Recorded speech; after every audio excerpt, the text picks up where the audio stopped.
Hello, everyone. People are trickling in here, but welcome. We're super excited to have you all here with us. We'll give everyone a couple more minutes to join us. But while we do that, I just wanted to say welcome to UC Santa Cruz and the psychology department specifically. My name is Paige. I use she or hers pronouns, and I'm actually currently, you can't see it with the blurred background, not as interesting, but I'm currently in the Social Sciences 2 building on campus, which is where our advising office is.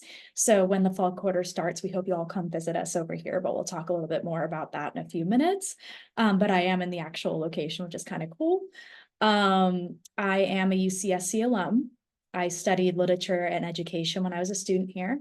Went on to grad school, studied higher ed there, and then came back to my alma mater, and now I'm a psychology undergraduate advisor. We've got, 123 people. If you all are more comfortable with your cameras off, that's totally fine. If you want to have them on, perfectly acceptable too. Throughout the majority of our presentation today, we'll have the Q&A feature running, so you'll notice that at the bottom of your screen.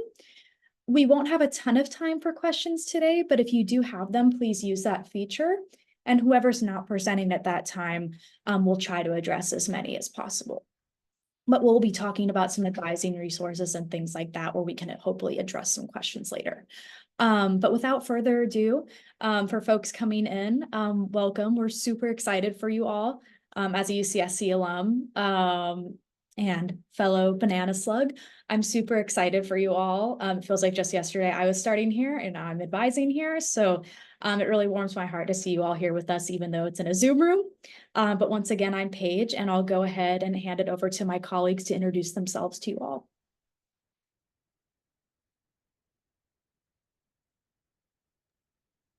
Hi, everyone. My name is Julia Wanlin. I use she, her pronouns. I'm one of the psychology undergraduate advisors, and I also am an alum from the psychology department as well. And I'll pass it to Ryan.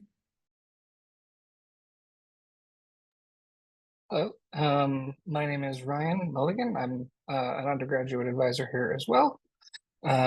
I don't know, I look forward to meeting all of you and answering your questions today. Hi everyone, my name is Becca or Rebecca. I use she, her pronouns. I'm a new undergraduate advisor. I started about a month ago and graduated from UCSC in the spring of 2023. So also a UCSC alum. But it is great to see you all, and I'm so excited to meet you throughout the next 4-ish years. Awesome. Thank you to my colleagues. So we are a pretty close-knit team. So we are your psychology undergraduate advising team, if that wasn't obvious already. And we're all very passionate about our jobs, and we're really excited to meet you all in the fall. Until then, we'll get started on our presentation. Please notice the wonderful surfing slug. I'm really proud of myself for making that, so just gonna throw it out there.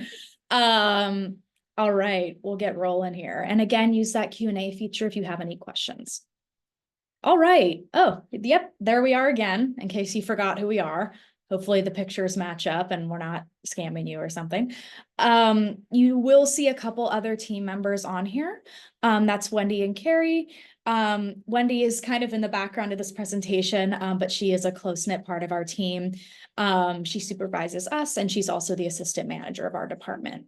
And then we also have Carrie Walker, who is our field study director, and field study is a program that you may be interested in during your 3rd or 4th year. And that's kind of an internship program that we'll talk a little bit more about in a few minutes.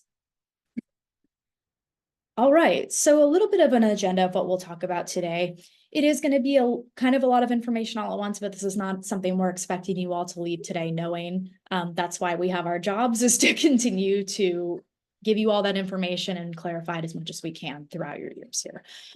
So first of all, we're going to talk about the 2 majors in our department, which are psychology and cognitive science. We're going to talk about pathways to declaration. Right now, you are all proposed, which is a very different thing from being declared. So we'll talk about that. We'll talk about the all too infamous enrollment process. as a former student, I remember how stressful it was and can be.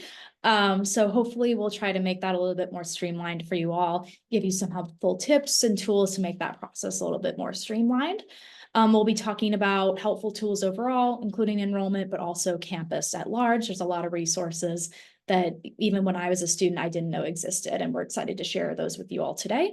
And then lastly, some just more specific logistical information about our department, our location, and the services we provide. Awesome. So kind of starting from the beginning here, these are the two majors in our department.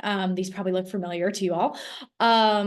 First being psych, and that it kind of our definition at large, study of the human mind. But here at UCSC, we have kind of some specific fields that we'll focus in on. So that's developmental, cognitive, and social. And there's also some supplementary fields as well that include clinical research methods and a couple others as well. But that's kind of the mind development functions and affecting behavior in a given context. So that's where that definition falls under kind of those different subfields that we'll go over. And that's where some of the coursework falls under. So that's how we kind of sort our coursework in our department. Cognitive science is our second major, and it's a little bit more interdisciplinary. What that means is you're kind of crossing into different departments more often. And that's really exciting experience, and definitely something you can do in the psych department as well. It's just built in a little bit more into the cognitive science major. So that includes study of thought, memory, perception, language, artificial intelligence, and the mind. So you can see we're dipping into a lot of different departments here. So that may be computer science, that may be anthropology, that may be linguistics. So a lot of exciting courses to take advantage of. And as I mentioned before, we're dipping into a lot of those departments, including psych, of course, but of course, philosophy, anthropology, linguistics, and computer science. So that's kind of a breakdown of the two majors in our department. We'll keep rolling here. So a bit of a roadmap today. Obviously, we're at the very, very beginning. So don't feel like you need to have it all figured out. I certainly didn't. I came in as undeclared. And here I am now. So trust me, it all works out. We'll be talking about that declaration process and our requirements. We'll be talking about some coursework you all will be completing later on after declaration, which is Psych 100, which will set you up for your upper division coursework. And my colleagues will kind of explain what that is in a little while. We're also going to talk about the senior seminar requirement, which for you all is a long ways away. And then we'll talk about graduation. Woohoo! You see the banana slug in the grad cap. I think it's really cute. Think of it what you will. But we love Sammy the Slug. That's his name, by the way.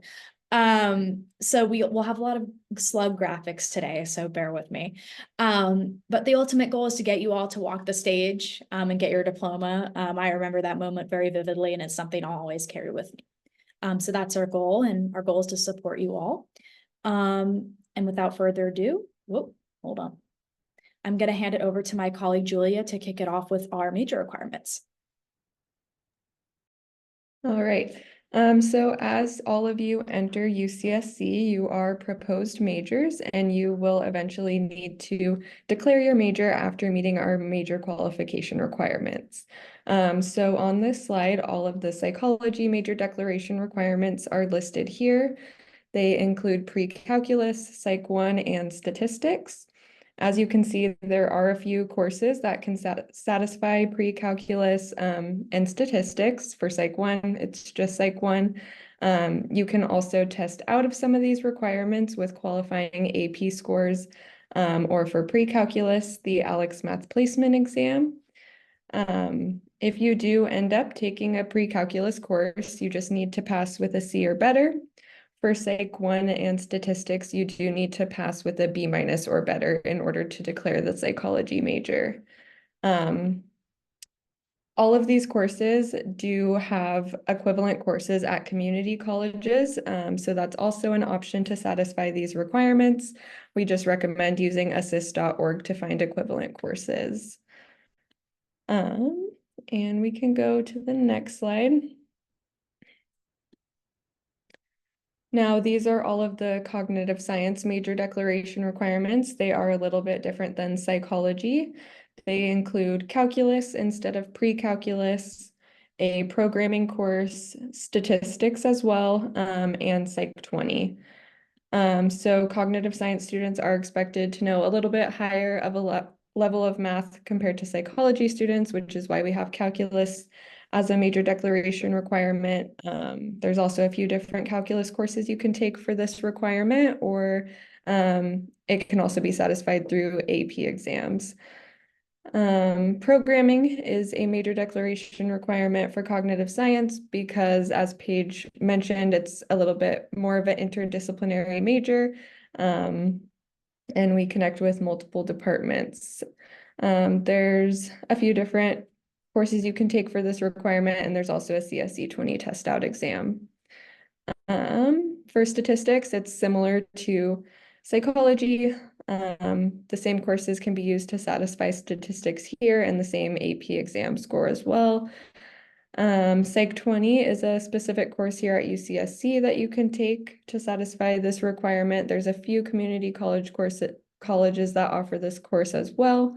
And for the grade requirement with cognitive science, you do need to earn a 2.8 GPA or higher in these 4 courses, which is about a B or a B minus average, in order to declare. All right, and now when it comes to actually how to declare your major and when you have to do that, so you do need to complete those major requirements that I just talked about by the end of your 6th quarter at UCSC, which would be spring 2026, or by the end of your 2nd year.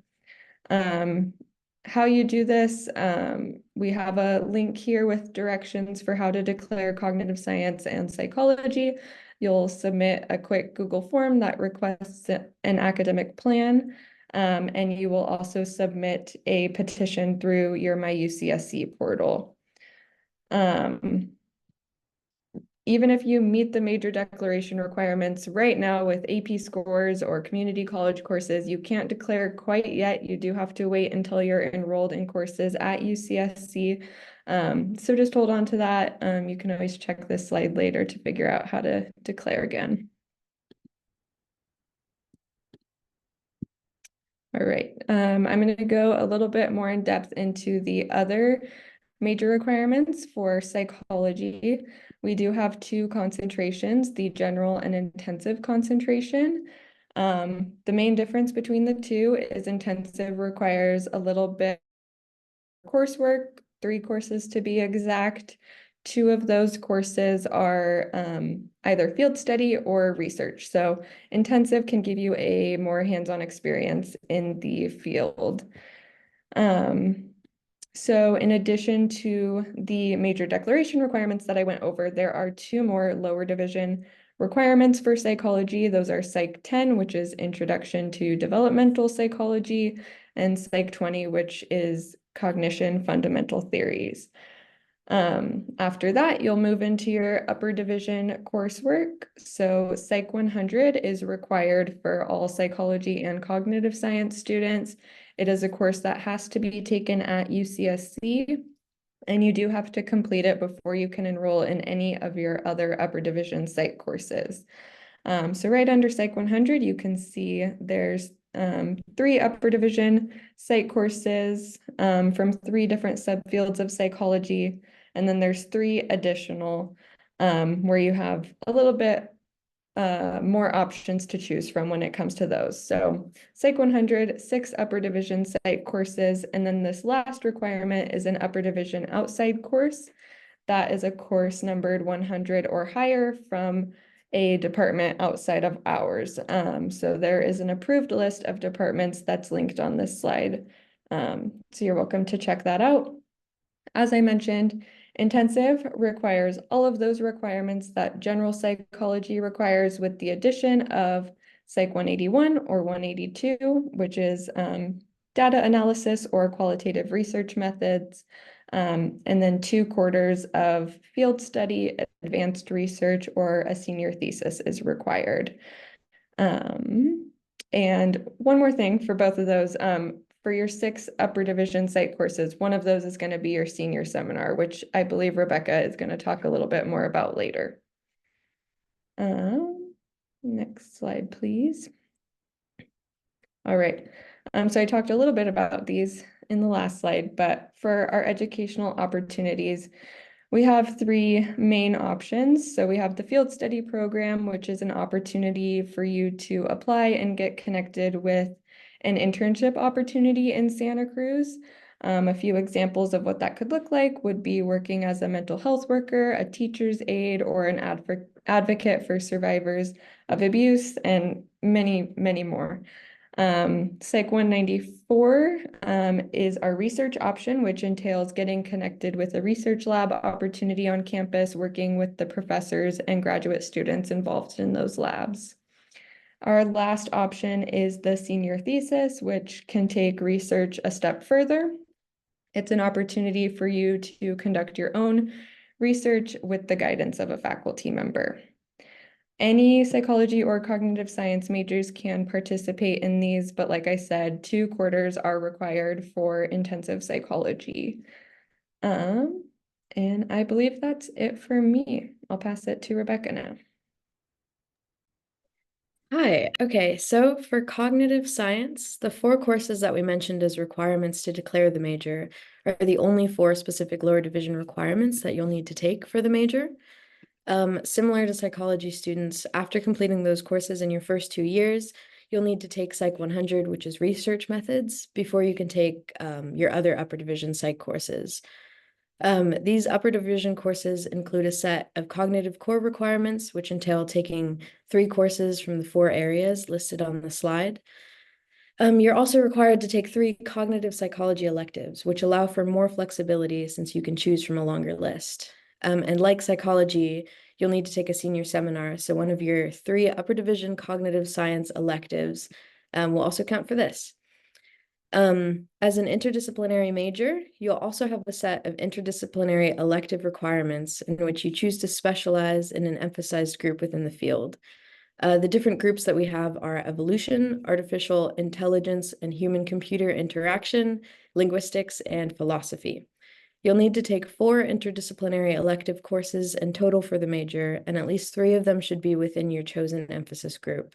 In addition, one of your interdisciplinary electives should be an upper division course.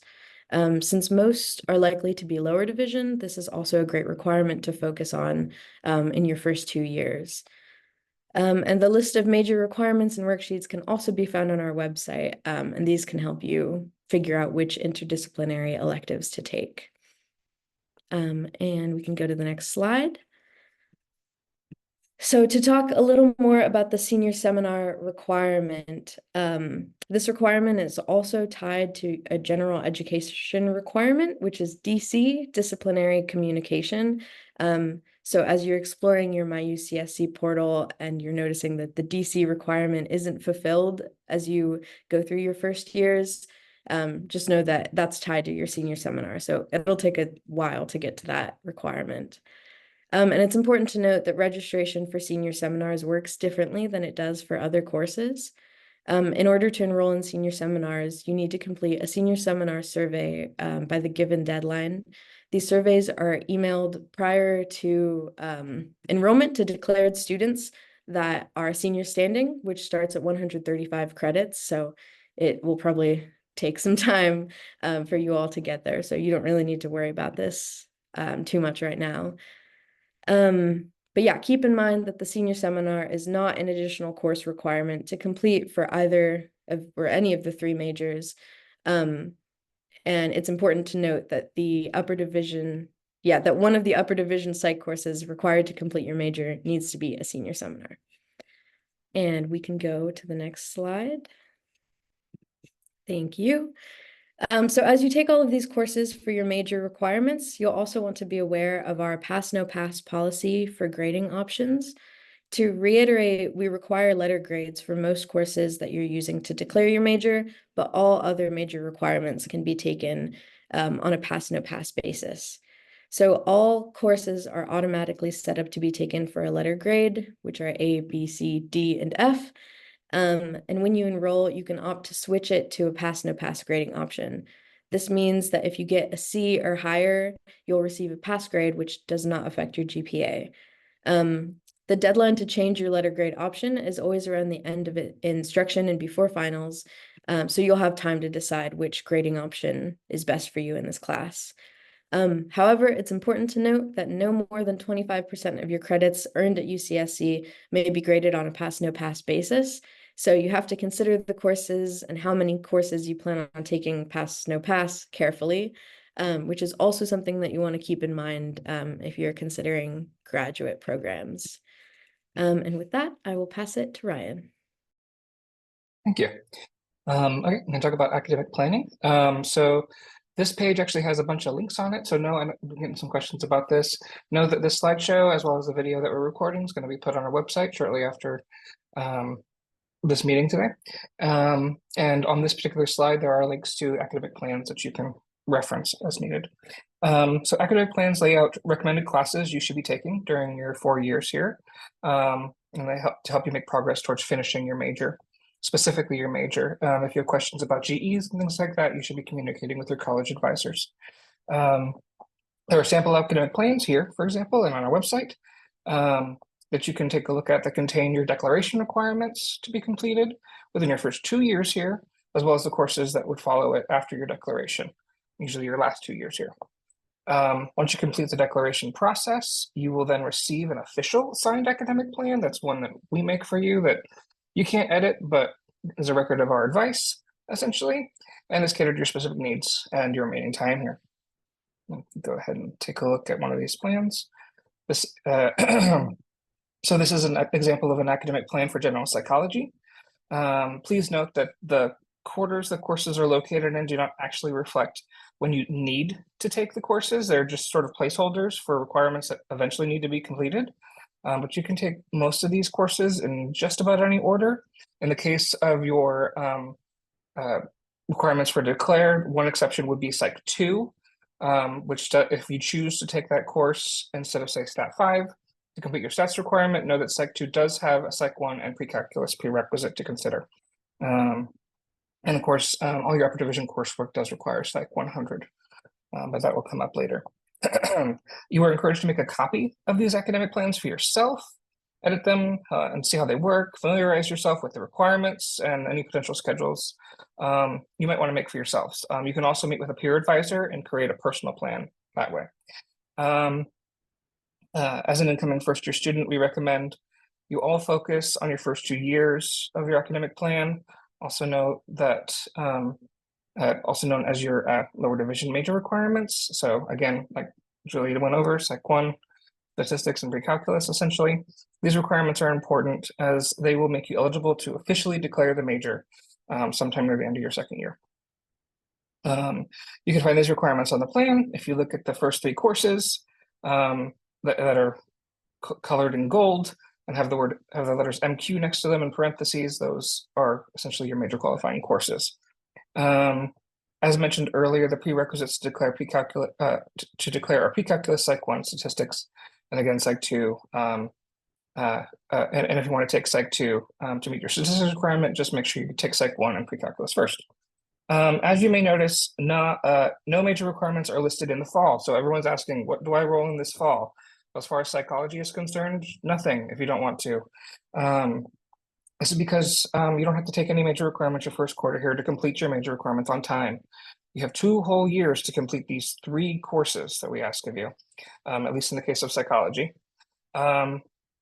There's plenty of time. We try to encourage you not to stress. We get a lot of emails about enrollment concerns from freshmen and sophomores. We really would appreciate it if you focused on your general education requirements to make sure that you have time to complete your upper division requirements your last couple of years here. So in preparation for, say, the math requirements you need to complete this next couple of years, please plan to take the math placement exam.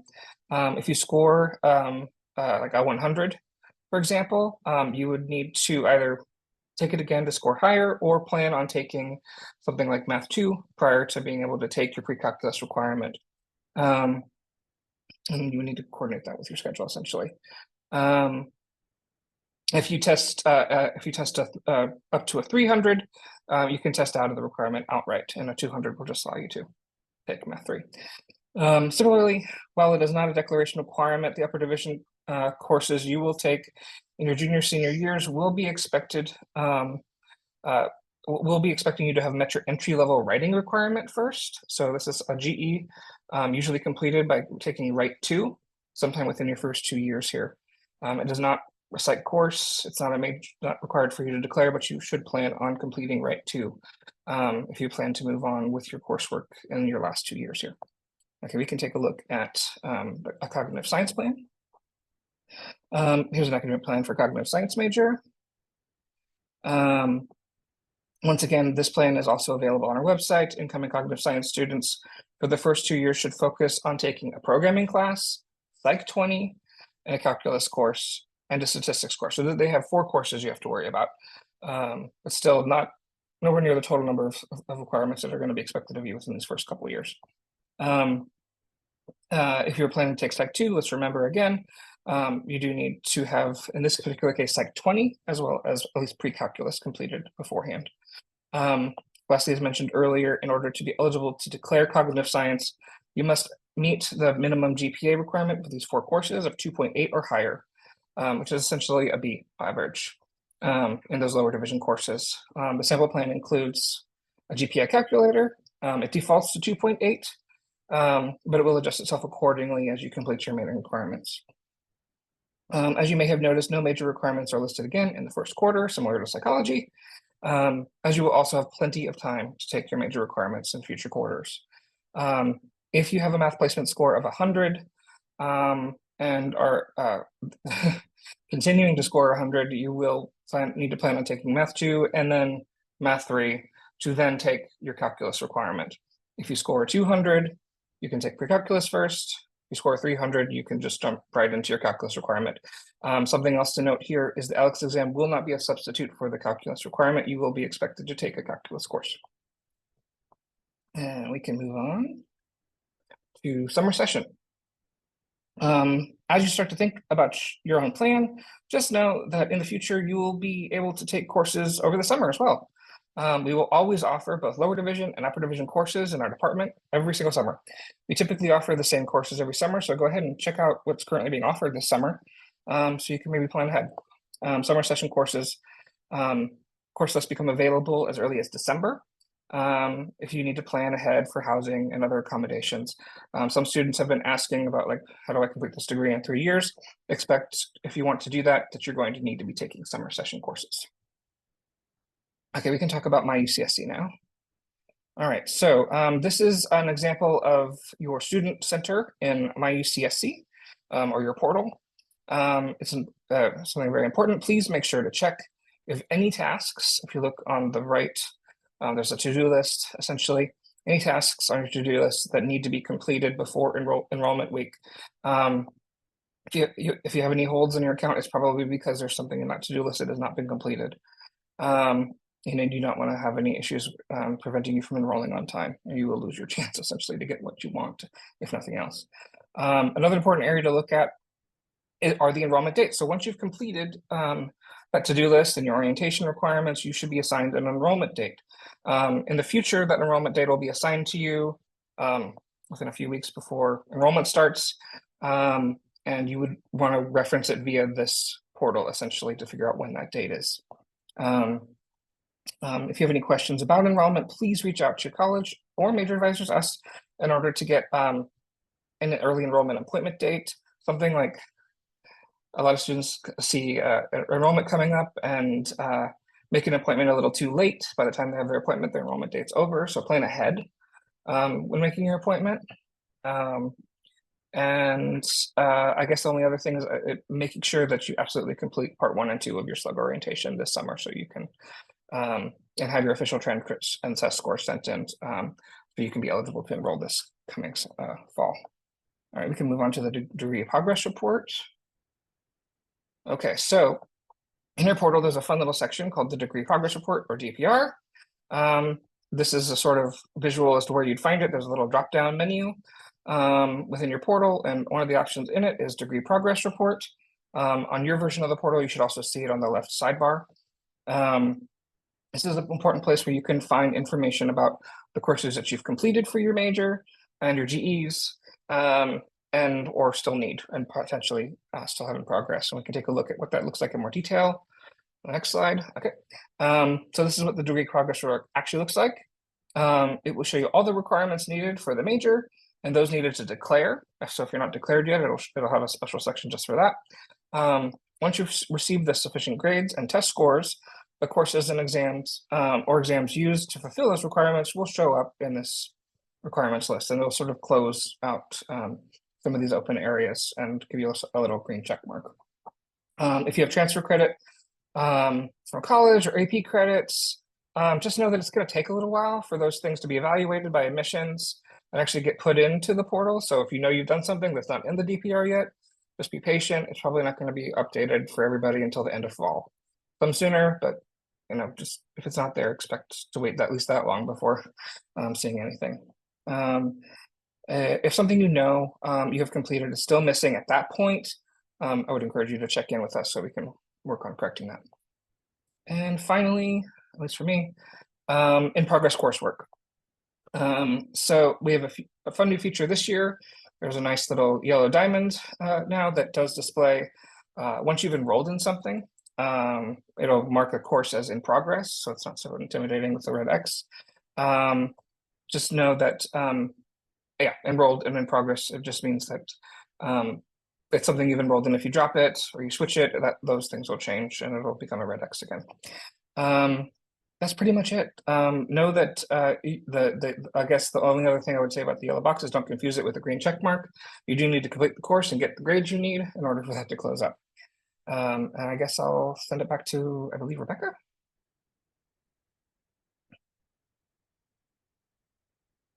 Hi, yes, sorry, I was deep in the comments. Okay, so we have, Paige, if you want to go to the next slide. We have prepared a few enrollment tips and tricks in preparation for fall 2024 enrollment. So let's start with tip number 1.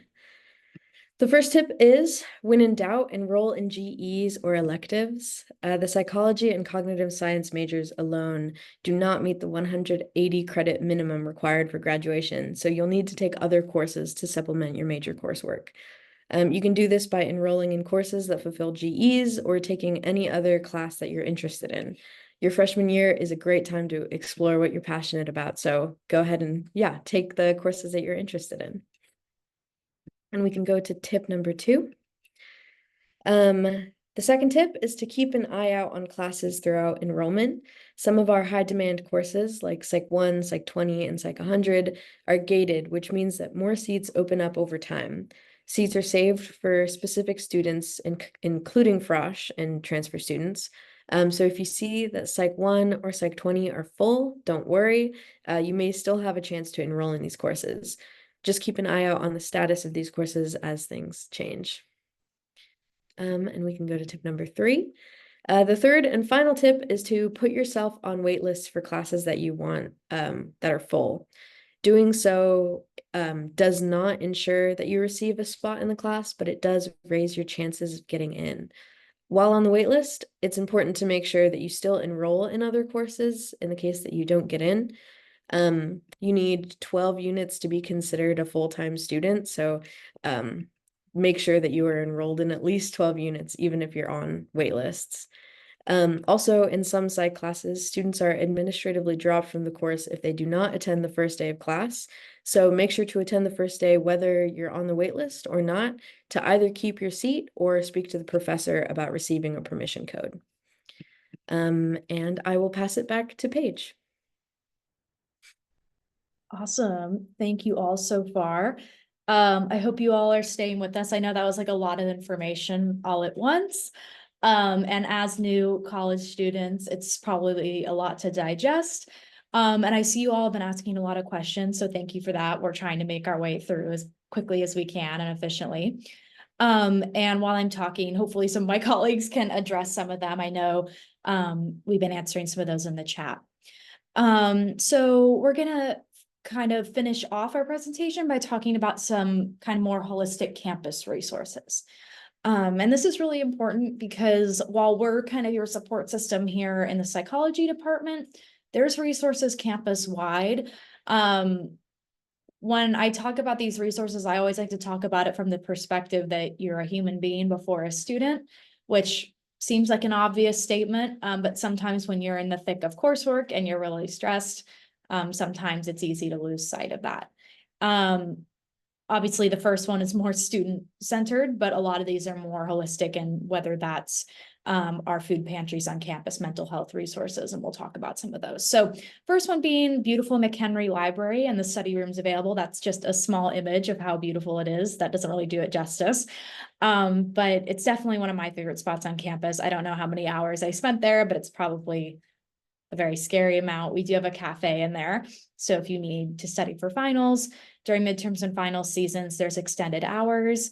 So if you need to study later into the night, that resource is available to you. You can reserve those study rooms if you have a group project. You just want to have a study room to study, or if you have a club event, things like that. I would have some of my club events in those study rooms. McHenry is a 4-story library, and kind of the unspoken rule is the higher you go, the quieter it gets. So if you like some noise when you study, maybe the first floor with the cafe is more for you. Me, I like it creepy quiet to get things done. So I would head up to the 4th floor where it's like dead silent. There's also computers available in the library. If yours breaks for whatever reason, we have those large monitor computers available. Moving on to learning support services, or LSS, on campus. This is where all of our tutoring resources reside, and I really want to encourage you all to utilize this. When I started college, I kind of had this weird expectation that I needed to figure everything out myself, and that tutoring wasn't an option, or I would be perceived as not knowing what I'm doing. I can tell you that's the farthest from the truth. Tutoring resources are really, really great here at UCSC. We have small group tutoring, which you can reserve at the beginning of each quarter. We also have our wonderful writing center. It is an adjustment learning how to write at a collegiate level. So we have a lot of wonderful staff and writing tutors that can help you with your papers.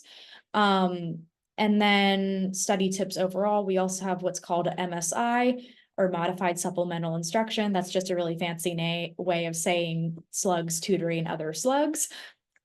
So students, and this is also a job opportunity too, if you all are interested in the future. But a student who has gotten a B or better in a course in the past that has MSI tutors will come back and tutor that course. So for example, when I took Stat 5, I was a literature and education student. So that was extremely hard for me. So I went to MSI every week, and that was absolutely instrumental in me being successful in that course. And that's a free resource.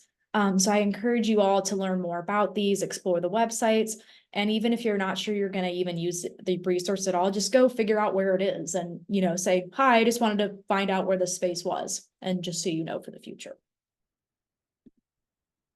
Awesome. So next, our Disability Resource Center, or DRC, which is very close to my heart.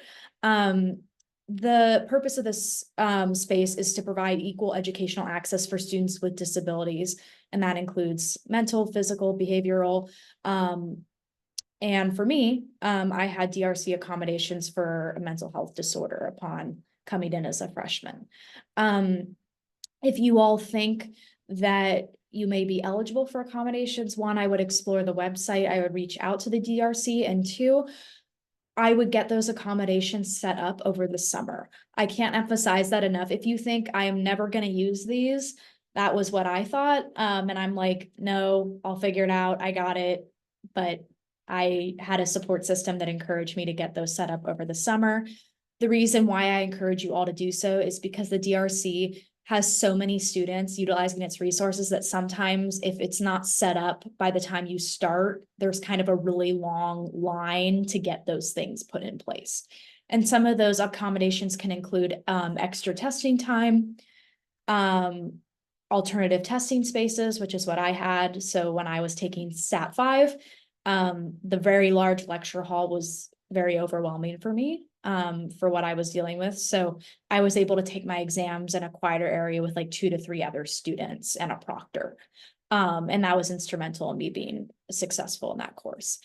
We also have our disability resource van that will drive students around campus, and kind of everything in between in terms of accommodations. So it's really something I encourage you all to check out. And especially if you think that's relevant to you in any way, to jump on that over the summer and get those set up. EOP, some of you probably already know if you're in a EOP already, but that's our Educational Opportunity Program, and it's a really amazing team that work over at EOP. They do a lot of amazing work. But the main purpose is providing students with the support services they need to reach their personal academic goals. Typically, our EOP students come from historically low socioeconomic backgrounds.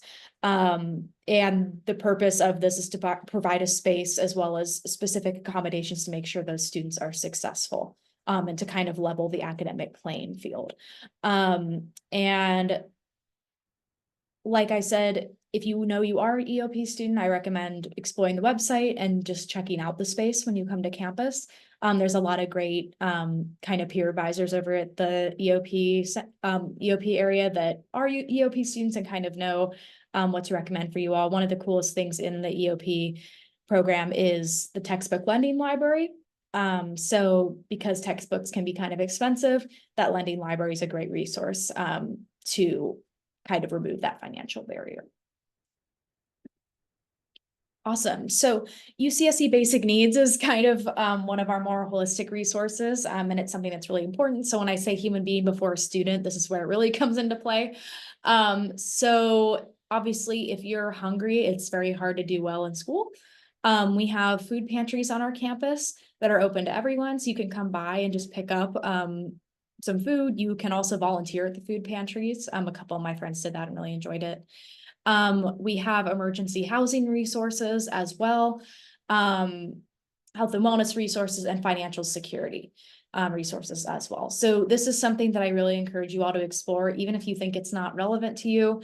Sometimes we do have emergency situations, and if something's going on, the campus can find you emergency off-campus housing if you needed to move out of your dorm for whatever reason. But we also have food security services and stuff like that. Counseling and psychological services, or CAP, something also very near and dear to my heart, and something kind of adjacent to the psychology department. We are two very different things.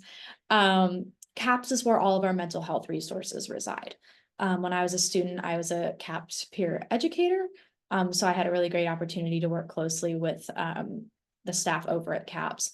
But this is where you can seek out licensed psychologists for therapy services. We also have licensed psychiatrists.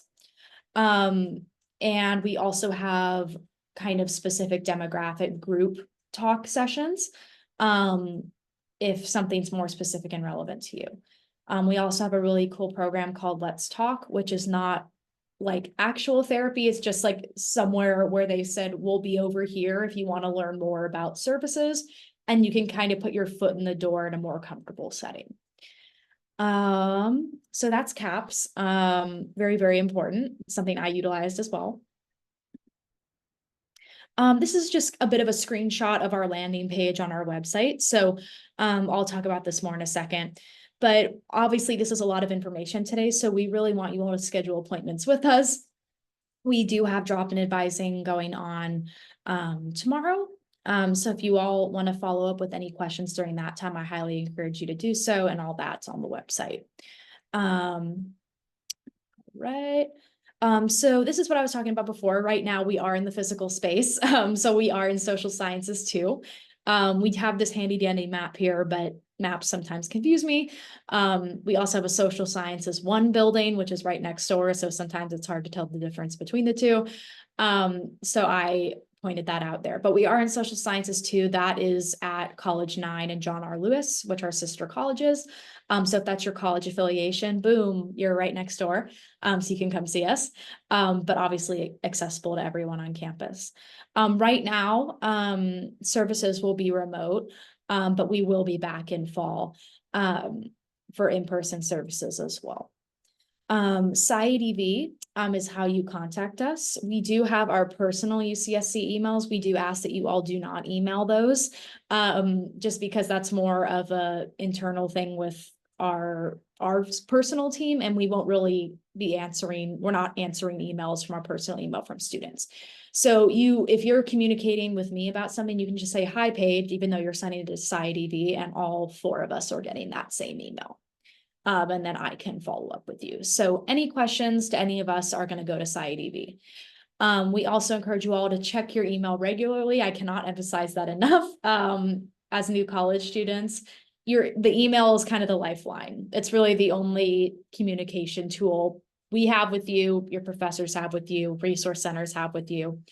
And we ask that you only email us from your UCSC email at this point. So I know you all have personal emails, but you all now have your UCSC email. So at this point, you should be using those to communicate with us. We also have our Sci-Peer email. Right now that's inactive just because our peer advisors do not work over the summer. But that's definitely an email you can utilize as well to ask our peer advisors questions as well. Awesome. So a few last little tidbits. I'll say it again. Check and read your email. Obviously, coming to this session today, you would have had to check your email. So good job. But I encourage you all to continue that for all of your classes. Like I said, that's really your only main area of communication with your instructors. I encourage you all, if you're not familiar with email etiquette, to kind of do a little bit of research on that, just because everyone you email here, my mom always used to tell me, make sure that what you write, if it was like plastered on some TV broadcast, you would be like, okay about it being there. So I encourage you all not to say like, what up, how's it going? And then just not really being professional with whoever it is on campus. Just having that kind of baseline respect is always much appreciated from faculty and staff. Quarterly, we'll have psychology newsletters, our departmental newsletters. So that's kind of an all-encompassing thing that'll kind of sum up what happened during the quarter and what's coming up. And we'll send that out via email. That little screenshot on the right is the kind of the landing page for scheduling appointments. And you'll notice there's a bit of an alpha split there. We encourage you all to make appointments with the person that falls under that you fall under with your alpha split with your last name, but it's not a requirement. So if my availability doesn't work for you and you're A through FA, you can schedule with any of our advisors. So don't let that deter you. Another very underutilized resource is office hours on campus. My professors always used to tell me that they were really lonely because no one would come to their office hours. Our instructors are literally required for a period of time each week to sit in a location and answer student questions. So they're required to like be present and like wait for people to come ask them questions. So if you're confused on a paper or an assignment, they're going to know the answers. They're the ones that assigned it to you. So your professors will have office hours as well as your TAs or teaching assistants, and those are usually graduate students that are in a graduate program affiliated with that department. So it's kind of two different office hours that you can attend and seek help with exam prep, assignments, papers, things like that. It's also a really great networking opportunity if you all are interested in internships, jobs, things like that, research opportunities. Being a regular visitor to office hours is only going to help that chance to build a relationship with a faculty member on campus. Go to class. I think that's pretty self-explanatory. I hope that's I hope you all go to class. That's my greatest hope. Unless you're sick, I don't want that. But if you're not sick, please go to class, because we are on the quarter system, which is 10 weeks of instruction, 1 week of finals. It is fairly fast paced. So missing like even 1 to 2 lectures is quite a lot, on the quarter system. So I just encourage you all to be cognizant of that and just know that college flies by. And there's, as crazy as I may sound, there's many classes I wish I could take again. Or like other classes I wish I had the opportunity to take. So obviously things come up, emergencies come up, things like that, but please go to class. If I could do it all again, I would. So I think that is enough said there. Lastly, follow us on social media. Most important thing. We do have a Facebook and Instagram. I don't even know if people use Facebook anymore. I like follow my parents. That's about it. But we do have an Instagram that we've revitalized, and we send regular updates on things going on in the quarter in our department. So I encourage you all to follow us. And we work with our peer advisors on content and things like that. So that's a great way to connect with us as well. right. And last slide here. Thank you all for surviving thus far.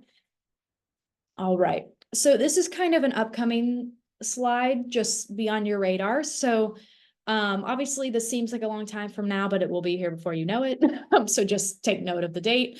Welcome week is the week before week 1. So what that is, you all will be moving in during that time period. So you'll have a week to acclimate to campus and kind of get your bearings before you're just like launched into going to class, which is really helpful.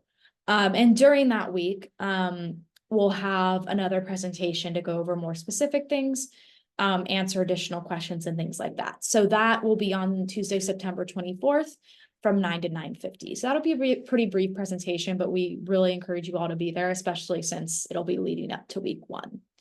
And that's where we can also talk about scheduling appointments, more things like that. You all can also go to the website and find all that information. You can make appointments with us now, which is awesome. And then coming up, we don't have a date or time for this event yet, but it will be happening at the very beginning of the quarter, is our student experience panel. So that will be the staff advisors that are here today, myself and a few of our peer advisors that will be sharing their personal experiences. Because all 4 of the staff advisors are alums, that's helpful. So we'll share some insights, but more so our peer advisors will share their current student experiences and answer any questions about the psych department specifically or the campus in general.